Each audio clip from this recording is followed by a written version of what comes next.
Captain Jake Morrison walked slowly toward the big table in the center of the room. The space station around Earth was quiet today, but not the good kind of quiet. It was the kind of quiet that came before something bad happened, the alien sitting. Across from him had blue skin that looked like it was made of metal. His name was Zethkar, and he spoke for the Galactic Council. Jake had been dealing with aliens for 5 years now, but he still didn't like the way they looked at humans. Like humans were some kind of dangerous animals that needed to be kept. "In cages, Captain Morrison," Zethkar said in his strange voice that sounded like music and metal at the same time. "The Council has made its final decision about your species." Jake sat down in his chair and looked at the alien. Behind Zethkar were 6 other aliens from different worlds. They all looked scared, which was weird because they were supposed to be the ones in charge of everything in the galaxy. "We're listening," Jake said. Zethkar touched something on his wrist, and a blue light appeared above the table. Words started floating in the air, written in the common language that all the galaxy used for talking to each other. "The human species must do 3 things," Zethkar said. "First, you must give us your quantum drive technology. Second, you must let us put tracking devices in every human who travels in space. Third, you must stop building new colonies without our permission." Jake felt his hands get tight. He had been expecting this, but it still made him angry. "And if we don't?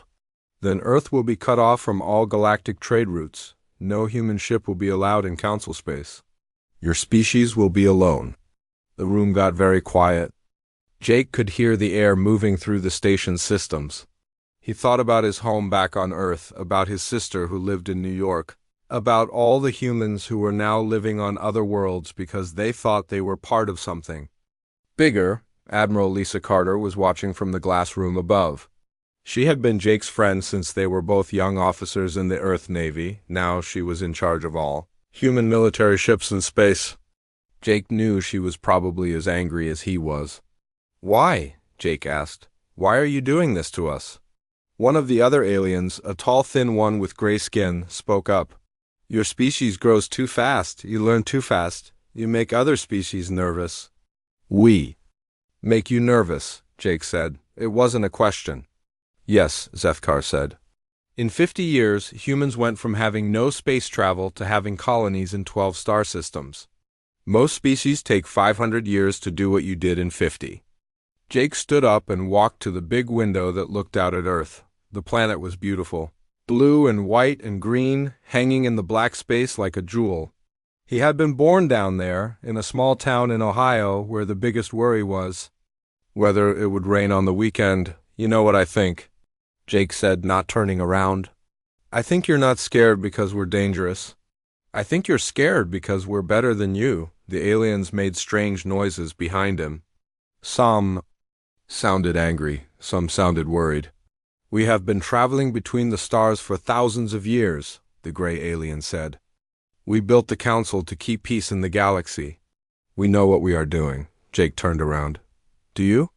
"Because from where I'm sitting, it looks like you've been doing the same things for thousands of years." "The same ships, the same weapons, the same ideas." "When was the last time any of your species invented something new?" Zethkar's blue skin got darker. "We have perfected our technology. We have reached the peak of what is possible." "No," Jake said. "You got comfortable. You got lazy. And now you see humans doing things you thought were impossible, and it scares you." Dr. Kevin Hayes was also watching from the observation room.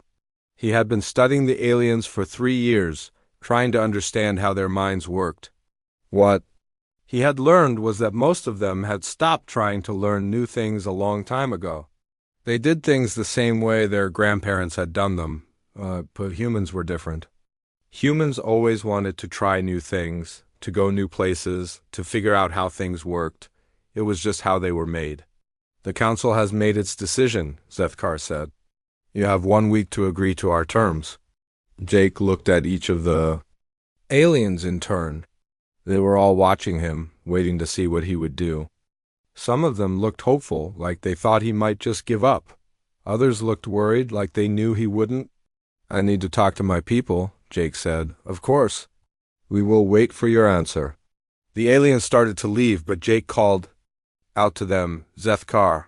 The blue alien turned around. "What happens if we say no?" "Then your species will be alone in the galaxy, cut off from all other intelligent life. Is that what you want?" Jake smiled, but it wasn't a happy smile. "Maybe being alone is better than being in a cage." After the aliens left, Jake stood in the empty room for a long time. He thought about his sister, about all the humans living on other worlds, about the choice they all had to make. Finally, he walked up to the observation room where Admiral Carter was waiting. "Well?" she said. "Call Ambassador Rodriguez," Jake said. "Tell her we need to talk to Earth right away." "Are we really going to do this?" Carter asked. Jake looked out at the stars. Somewhere out there were human families, human children, human dreams. The council wanted to put all of that in a box and keep it small and safe. "Yeah," he said. "We're going to do this." 3 hours later, Ambassador Claire Rodriguez stood in the same room where Jake had met with the aliens. She was a small woman, with dark hair and kind eyes, but Jake knew she was tougher than she looked. "The president got my report," she said. "The answer is no." Jake felt something tight in his chest let go. "Good. The council isn't going to like this," Rodriguez said. "I know. Are you ready for what comes next?" Jake looked out at Earth one more time. Beautiful, blue, and full of humans who refused to be caged. "We've been ready our whole lives," he said. The next day, Ambassador Rodriguez walked into the council chambers. The aliens were all there, waiting for humanity's answer. She looked at each of them, these creatures who had ruled the galaxy for so long that they had forgotten what it felt like to be brave. "The United Earth government has considered your proposal," she said in a clear, strong voice. "We decline your terms. Earth withdraws from the Galactic Council effective immediately." The silence that followed was the kind that came before earthquakes. Commander Ryan Brooks sat in the control room of Earth's biggest space station. Red lights were flashing everywhere, and people were running around with papers and computer tablets. It had been 6 hours since Ambassador Rodriguez told the aliens that Earth was leaving the Galactic Council. Now the real work began. "Status report," Ryan said to his team. Lieutenant Amy Foster looked up from her computer. "We have 237 human ships in Council space, 43 colonies, 18 research stations, and 12 diplomatic bases. How long to get everyone out?" "If we start now and don't stop, maybe 2 weeks." Ryan rubbed his forehead. 2 weeks was a long time when you were trying to move that many people and ships. The council could change their minds and try to stop them. Or worse, they could take human civilians as prisoners. "Send the message," he said. Amy pressed the button on her computer. Across the galaxy, every human ship and station got the same coded message: "Operation Exodus commences now." On the mining colony of New Dallas, Captain Bobby Martinez got the message while he was eating lunch. He stood up so fast that his chair fell over. "Everyone listen up," he yelled to the 200 miners in the cafeteria. "We're going home." The miners looked confused. "What do you mean, going home?" asked Janet Phillips, the head of the mining team. "Earth just left the Galactic Council. We have to evacuate now." The room got very quiet. Then everyone started talking at once. "What about our families?" Someone yelled. "What about our jobs?" yelled someone else. "What about all the equipment we can't carry?" Bobby held up his hands. "I don't know yet, but I know we need to get on the ships and get out of here before the council decides to stop us." Dr. Angela Foster was working late in her lab on the research station called Deep Space 7. She was Earth's best scientist when it came to understanding space travel. When she got the message, she wasn't surprised. She had been expecting this. For months, Angela had been working on something secret. The council thought they knew everything about human technology, but they were wrong. Humans had been developing new ways to travel through space, new ways to communicate across the galaxy, and new ways to hide from alien sensors. "Computer," she said to the station's main computer, "start the deletion program." "Are you sure, Doctor?" "Foster, this will erase all research data on this station." "I'm sure. The council doesn't get to keep our secrets." While the computer was erasing 3 years of research, Angela packed her personal things. She had a picture of her parents, a small plant from Earth, and a notebook full of ideas that only she understood. These were the things that mattered. President Martha Stone was in the White House Situation Room with her top advisors. They were watching screens that showed human ships all over the galaxy starting to move. "Madam President," said General Pete Wilson, "we're getting reports that some council species are trying to stop our ships from leaving. What kind of interference?" "Mostly just blocking communication channels and demanding to search our cargo. But 3 of our ships near the Alterian border have been told they can't leave." Martha felt angry. "Are they taking our people prisoner?" "Not yet, but they're not letting them go either." Martha looked at the big screen that showed a map of the galaxy. Little dots showed where human ships were. Most of them were moving toward the edge of council space, but some were stuck. "Send a message to the council," she said. "Tell them that any interference with human civilians will be considered an act of war." "Madam President, we're not ready for war with the entire galaxy." Martha smiled, but it wasn't a happy smile. "Maybe not, but they don't know that." Captain Danny Walsh was in command of the exploration ship New Horizon. His ship was the farthest from Earth, way out on the edge of the galaxy where no one else wanted to go. When he got the message, he was studying a strange star that seemed to be burning 2 different colors. "Captain," said his communications officer, Lieutenant Carol Adams, "we're getting a lot of weird messages from different alien species." "What kind of messages?" "They're asking us what's happening. They want to know if it's true that humans are leaving the council." Danny thought about this. His ship was alone out here, weeks away from any other humans. If the council wanted to stop them, this would be the place to do it. "Send a message back," he said. "Tell them that Earth has chosen to go its own way. Sir, some of these species aren't part of the council. They're asking if they can talk to Earth directly." This was interesting. Danny had met a few alien species that weren't part of the council. Most of them were afraid of the big galactic government. They had to follow council rules even though they didn't get to vote on them. "Put me through to Earth," Danny said. It took 20 minutes for the message to reach Earth and 20 minutes for the answer to come back. But the answer was clear. Talk to anyone who wanted to talk. On Earth, Dr. Kevin Hayes was watching the news reports. Every television channel was showing the same thing: human ships leaving alien space, human colonies being abandoned, human families saying goodbye to alien friends. But Kevin was watching something else. He was watching the alien news channels, the ones that most humans didn't know existed. And what he saw there was very different from what was on human television. The aliens were scared on the Zithari news. They were talking about economic collapse. Human traders had been buying and selling goods all over the galaxy. Without them, many alien businesses would fail. On the Rigelian news, they were talking about military concerns. Humans had been helping to keep peace in some of the rougher parts of the galaxy. Without human peacekeepers, who would stop the pirates and raiders? On the Draconian news, they were talking about something even more worrying. They were asking what humans would do now that they were free from council rules. Would they become conquerors? Would they try to take over other worlds? Kevin realized that the council had made a big mistake. They thought humans needed the galaxy more than the galaxy needed humans. They were wrong. Back on the space station, Ryan Brooks was getting reports from all over the galaxy. Most of the human ships were moving safely toward the edge of council space, but some were having problems.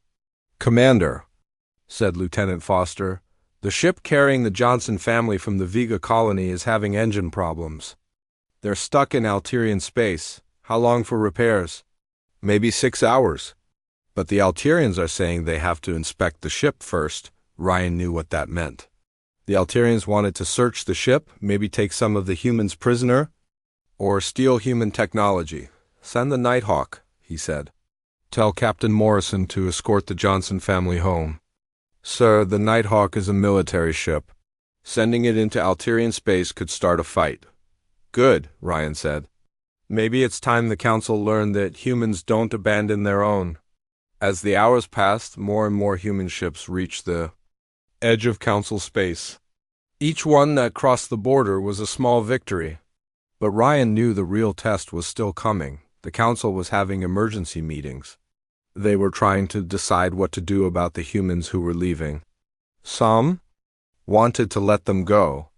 Others wanted to stop them by force. Ryan looked at the big screen showing the galaxy. In a few days, every human would be out of Council space. Then they would see what Earth could do when it wasn't following someone else's rules. "Sir, Lieutenant," Foster said, "we just got a message from Captain Walsh on the New Horizon. He says 6 different alien species want to meet with Earth representatives. They're not part of the Council." Ryan smiled. "Maybe Earth wouldn't be alone after all." "Send a message back," he said. "Tell Captain Walsh that Earth is always interested in making new friends." The evacuation continued through the night. Ships full of humans heading home, leaving behind the galaxy that had tried to cage them. But they weren't running away. They were getting ready to show the universe what humans could really do when they were free. On the planet Centralis, the home world of the Galactic Council, everything was falling apart. The big building where all the alien leaders met was full of angry voices and flashing lights. Emergency meetings had been going on for 3 days straight, and nobody could agree on what to do about the humans. Counselor Veltar paced back and forth in his office.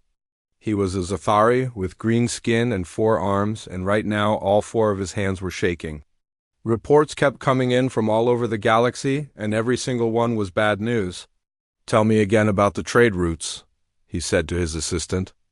"A young Zathari named Kethmar." Kethmar looked at his tablet computer. "The Rigel Vega trade route is completely empty. No ships have used it in 4 days. The Centauri freight line has lost 60% of its traffic. The outer rim markets are shutting down because they have no goods to sell." Veltar stopped, pacing. "How much of our galactic trade was controlled by humans?" 47%, sir." 47%, Veltar repeated. He had known humans were good traders, but he hadn't realized how much the galaxy depended on them. Human ships went places that other species were afraid to go. Human merchants found buyers for goods that other species couldn't sell. "What about the Draconian Empire?" Veltar asked. "They're having riots on 3 of their worlds. The populations are angry because food prices have gone up. Most of their food came from human colonies." Veltar sat down heavily in his chair. This was getting worse every hour. In another part of the building, General Thaxmer was having his own crisis. He was the military leader of the Draconian Alliance with red skin and small horns on his head. His job was to keep peace in the galaxy. But peace was getting harder to find. "Show me the report about human military capabilities," he said to his aide. The aide, a nervous little creature with gray skin, pulled up a holographic display. "Sir, our intelligence says that humans have been hiding their real military strength. Their ships are faster than we thought. Their weapons are more powerful than we thought. And their tactics are completely different from anything we've seen." Thaxmer studied the display. It showed human ships moving in ways that didn't make sense. They seemed to appear and disappear without using normal hyperspace jumps. They could change direction instantly, even at high speed. Their weapons could punch through shields that should have been impossible to break. "How is this possible?" he asked. "We don't know, sir. Human technology seems to work differently than ours. They don't follow the same rules." Thaxmer felt a chill run down his spine. The Council had made its decision about humans because they thought humans were getting too powerful. But what if humans were already more powerful than anyone realized? What about their numbers? He asked. "That's the strangest part, sir. 2 weeks ago, we counted 237 human ships in Council space. But as they were leaving, our sensors detected over 400 ships. Where did the extra ships come from? We don't know. They just appeared." Dr. Nixara was in her laboratory, trying to understand something that made no sense. She was the Council's best scientist. A tall, thin creature with blue skin and large eyes. Her job was to study new technologies and figure out how they worked, but human technology was different. It seemed to break the basic laws of physics. "Computer," she said, "show me the data from the human ship departures."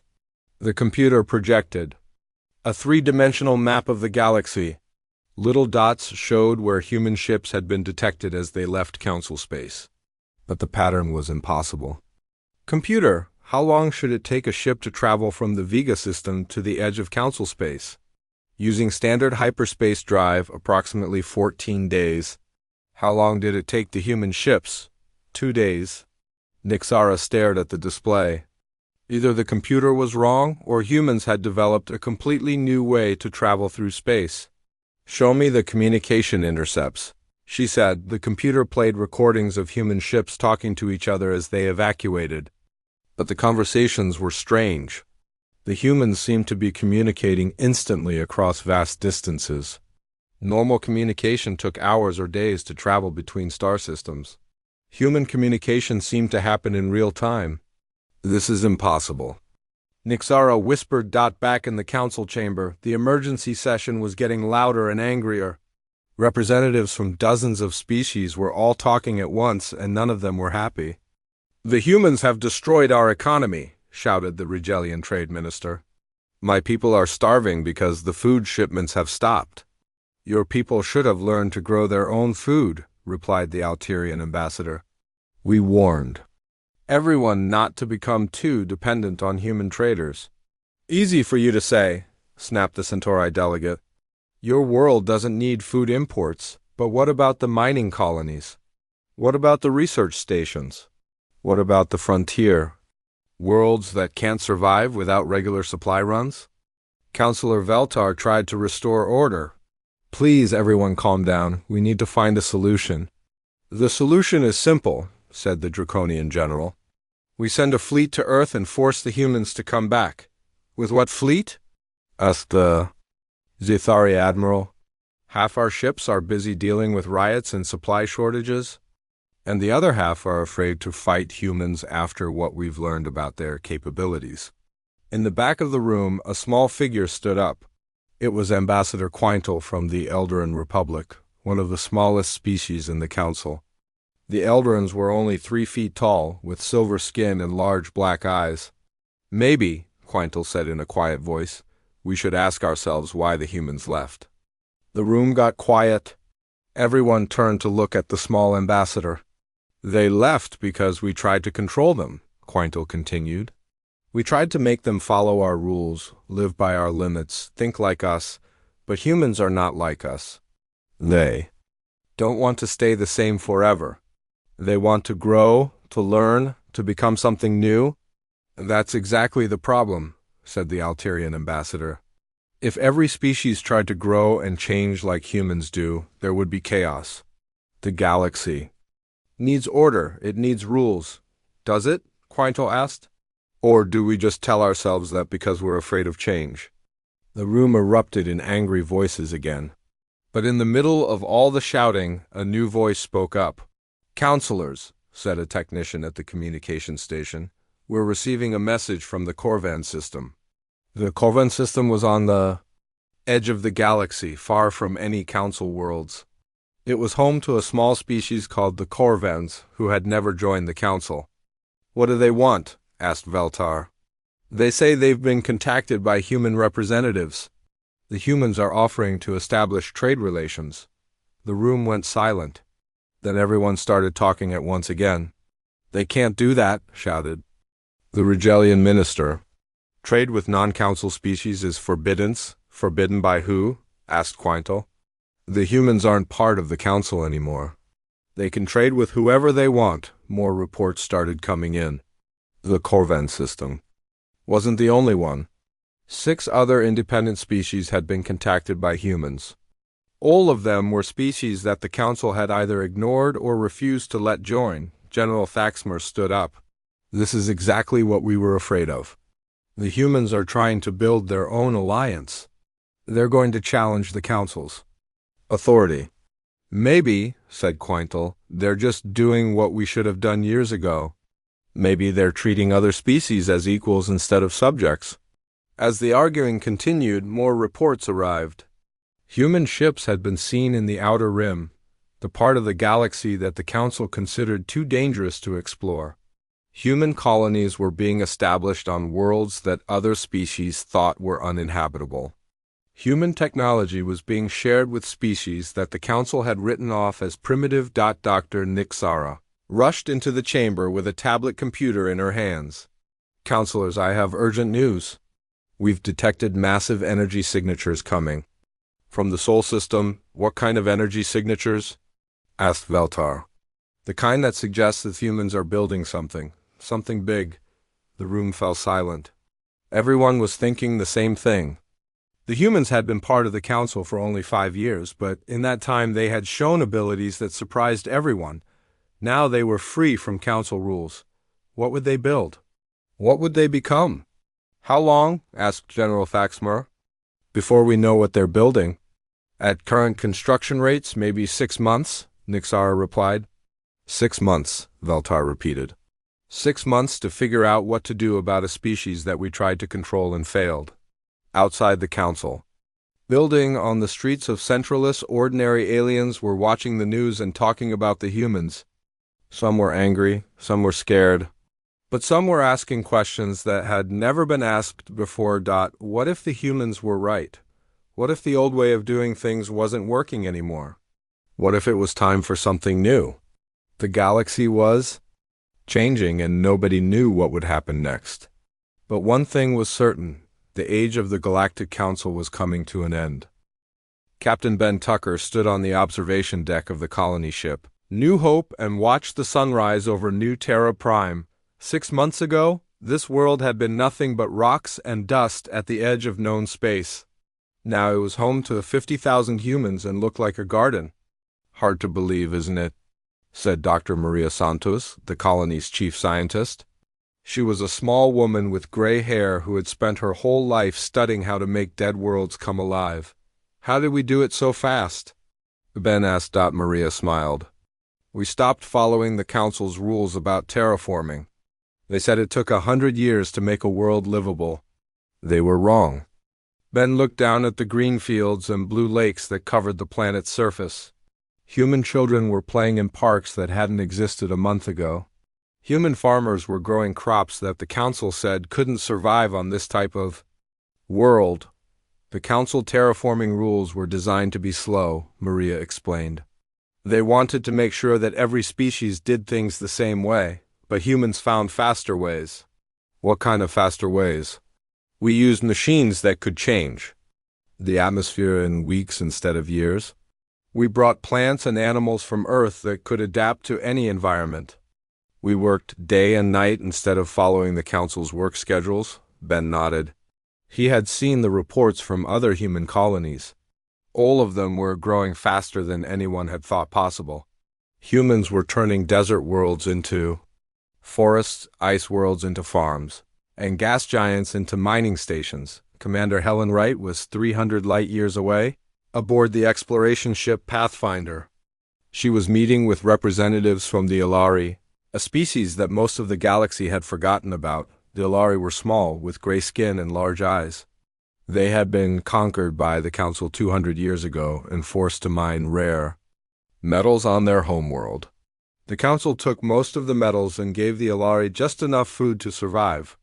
We want to trade with humans, said Elder Tinder, the leader of the Ilari delegation.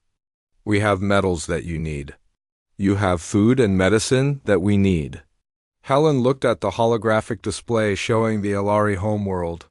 It was covered with huge mining operations that had torn up the landscape. The Ilari lived in underground cities because the surface was too damaged to support life. What does the Council say about this? Helen asked. The Council says we belong to them. But we don't want to belong to anyone anymore. Helen understood. The Council had a way of making smaller species feel like they were property instead of people. What do you want from us? Protection, Elder Tinder said. The Council sends ships to make sure we keep mining. If we try to stop, they threaten to cut off our food supply. And if we help you, we can give you access to the richest metal deposits in the galaxy. And we can tell you about other species that want to be free from the Council. Helen thought about this. Humans needed those metals to build their new colonies and ships. And, they needed allies in case the Council decided to attack Earth. I'll talk to my government, she said, back on Earth. Director Carl Murphy was overseeing the completion of humanity's greatest project. The Soul Defense Grid was a network of automated weapons platforms that surrounded the entire solar system. Each platform was the size of a small moon and packed with weapons that could destroy entire fleets. Status report, Carl said to his team. Lieutenant Jennifer Clark looked up from her computer. Platform 47 just came online. That's the last one. The grid is complete. Carl felt a weight lift from his shoulders. For months, he had been worried that the Council might try to attack Earth while the grid was still being built. Now, any alien fleet that tried to invade the solar system would face firepower that could crack planets. How long would it take to destroy a Council invasion fleet? He asked. Depends on the size of the fleet, Jennifer replied. But our computers say we could stop anything the Council has ever assembled. What about something bigger than they've ever assembled? Jennifer smiled. Then we just need to use more platforms. The breakthrough that changed everything came from Dr. Susan Phillips in her laboratory on Mars.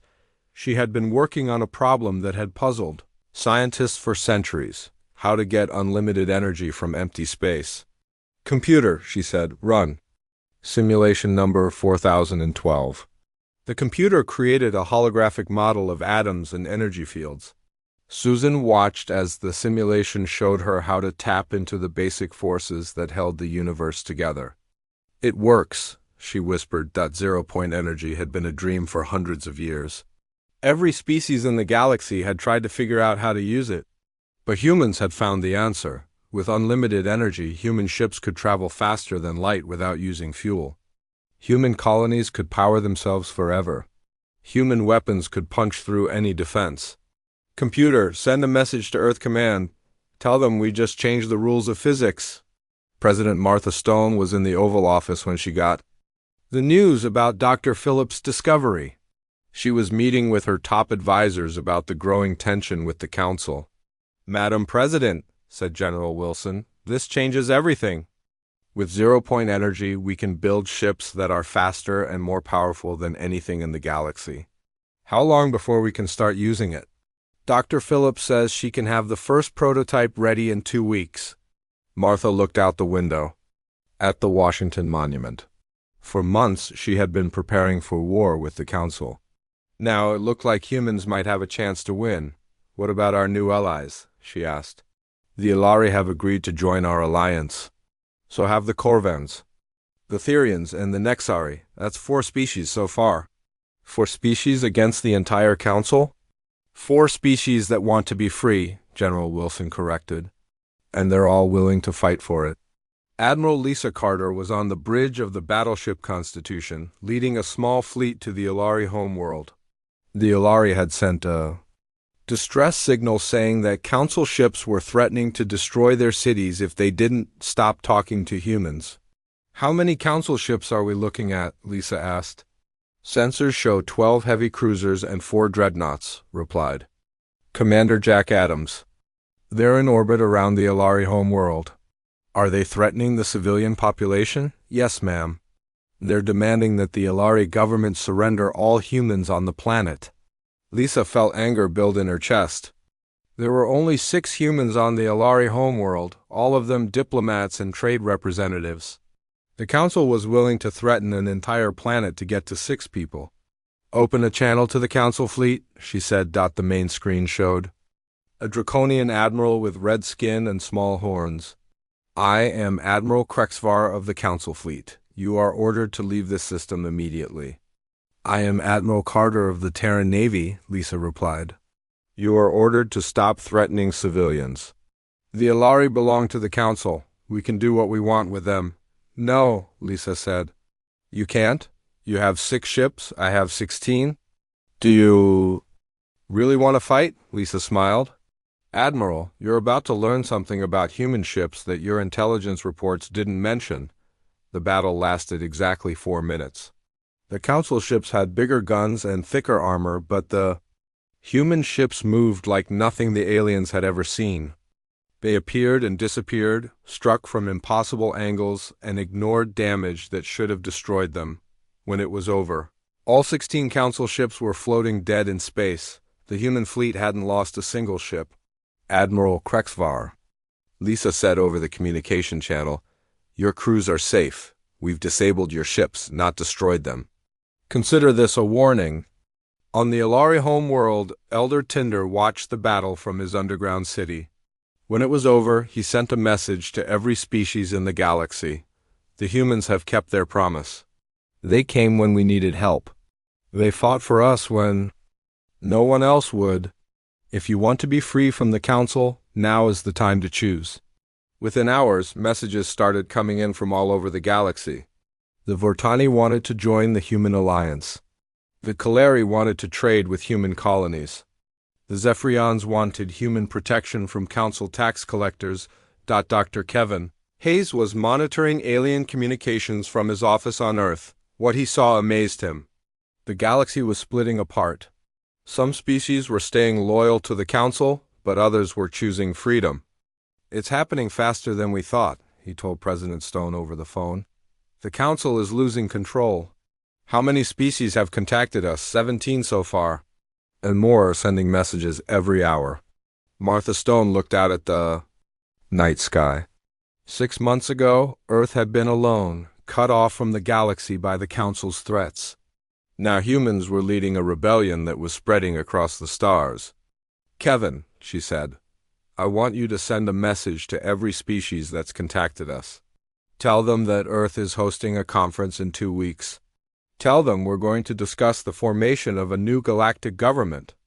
"What should we call it?" Martha smiled. "The Terran Commonwealth? A government where every species has an equal voice and no one gets left behind."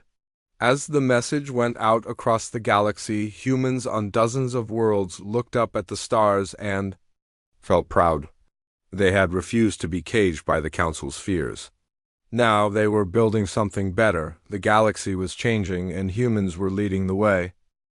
Ambassador Paul Sanders stood before the largest gathering of alien species in galactic history. The Great Hall on Luna Station was filled with representatives from 43 different worlds. Some had traveled from the far edges of the galaxy to be here. Others had risked their lives just to attend. "Friends," Paul said, his voice carrying across the massive room. "1 year ago, Earth stood alone. Today we stand together." The crowd erupted in cheers, clicks, whistles, and other sounds that different species made when they were happy. Paul looked out at the faces before him. Some were familiar, like Elder Tinder from the Ilari and Captain Kexalon from the Corvans. Others were completely new, species that had hidden from the Council for so long that most of the galaxy thought they were extinct. "The Terran Commonwealth is not about humans ruling over other species," Paul continued. "It's about all of us working together as equals." In the back of the room, Dr. Kevin Hayes was recording everything. As Earth's expert on alien cultures, he had helped write the Commonwealth Charter. Unlike the Council's laws, which were hundreds of pages long and full of complicated rules, the Commonwealth Charter was simple. All species were equal. All species had the right to govern themselves. All species would help defend each other against aggression. "Dr. Hayes," whispered his assistant, Lieutenant Bob Turner, "we're getting reports that the Council is assembling a massive fleet." Kevin nodded. They had been expecting this. The Council couldn't let the Commonwealth succeed. If they did, it would prove that the old way of ruling the galaxy was wrong. On the planet Centralis, Admiral GalXY was preparing for the biggest military operation in galactic history. His defeat at the Ilari homeworld had been embarrassing, but it had also taught him something important. Human ships were faster and more maneuverable than Council ships, but they were still just ships. "How many vessels do we have?" he asked his aide. 200 ships, sir. Every heavy cruiser and dreadnought in the Council fleet. And intelligence reports on human strength? They have maybe 50 ships total? Even with their superior technology, they can't fight odds of 4 to 1. GalXY looked at the holographic display showing the Sol system. Earth hung there like a blue jewel, protected by the defense grid that humans had built, but no defense was perfect. With enough ships attacking at once, the Council fleet could break through. Set course for Earth, he ordered. Captain Nicole. Adams was in the command center of the flagship Independence when the alert came in. Long-range sensors had detected the Council fleet jumping toward human space. "How long until they arrive?" she asked. 18 hours, replied her sensor officer, Lieutenant Gary Wells. Nicole looked at the tactical display. The Independence was the most advanced ship humans had ever built. It used Dr. Phillips' zero-point energy technology and had weapons that could destroy entire asteroids, but it was still just one ship. "Send a message to all Commonwealth forces," she said. "Tell them it's time." The message went out across the galaxy. Human ships began moving toward Earth from a dozen different star systems. Ships from allied species also responded to the call. The Ilari sent their entire fleet of mining vessels converted to warships. The Corvins sent fast attack ships. The Therians sent heavy fighters, but the real surprise came from species that nobody expected.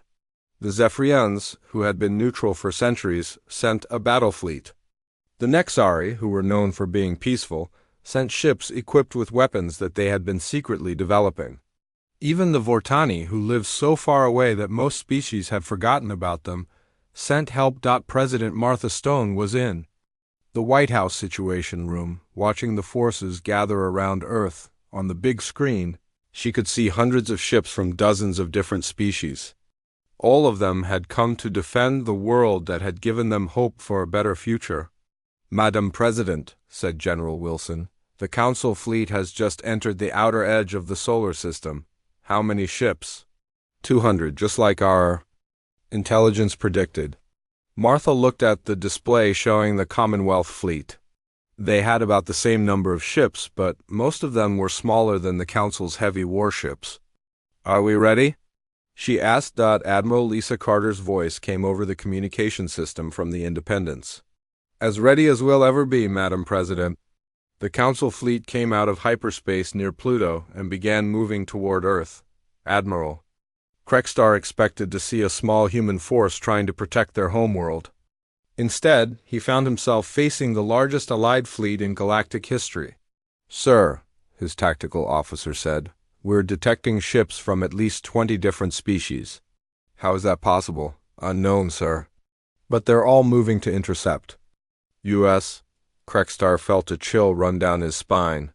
The Council had told him that most species were afraid of humans.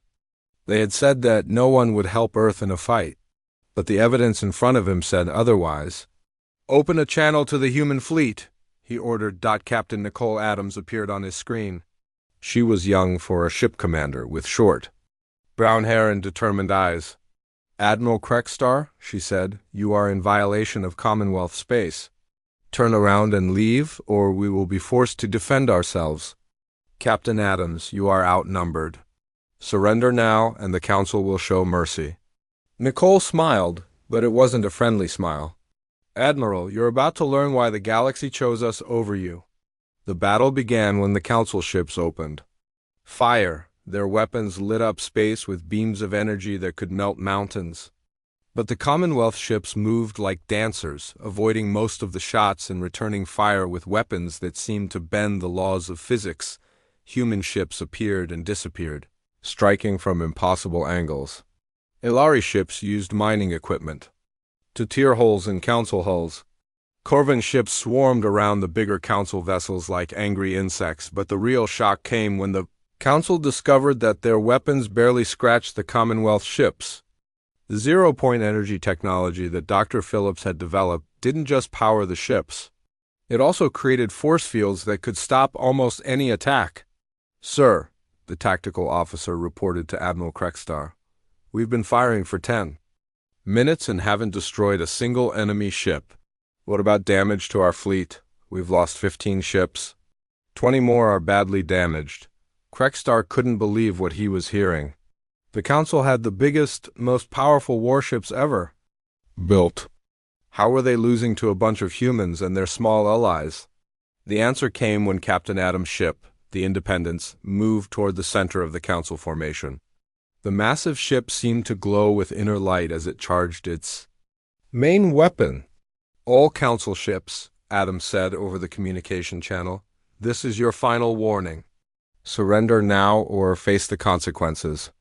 Admiral Krekstar looked at his tactical display. Half his fleet was either destroyed or disabled. The other half was scattered across the solar system, trying to avoid the Commonwealth ships that seemed to be everywhere at once. Council fleet, he said over the communication system, cease fire and prepare to surrender. The battle was over in less than an hour. Not a single Commonwealth ship had been destroyed. The Council fleet, the most powerful military force in Galactic history, had been completely defeated. As Council crews were evacuated from their damaged ships, representatives from across the galaxy watched the news reports. The Commonwealth had done something that most species thought was impossible. They had beaten the Council in open battle. On Centralis, emergency sessions were being held in empty Council chambers. Most of the member species had already declared independence and joined the Commonwealth. The few that remained were arguing about whether to surrender or try to negotiate, but there was nothing left to negotiate. The old galactic order was dead. Dr. Kevin Hayes stood on the observation deck of Luna Station, watching the rescue operations in Earth orbit. Council crews were being treated in Commonwealth medical facilities. Their ships were being repaired by Commonwealth engineers. Even in victory, humans and their allies were showing mercy. Director Hayes, said Lieutenant Turner, we're getting messages from the remaining Council worlds. They want to discuss joining the Commonwealth. Kevin nodded. It was over. The galaxy had chosen freedom over control, cooperation over domination, hope over fear. President Martha Stone addressed the galaxy from the White House. Her words were broadcast to every world, every station, every ship in known space. The Commonwealth is not about conquest, she said. We didn't fight the Council to rule over them.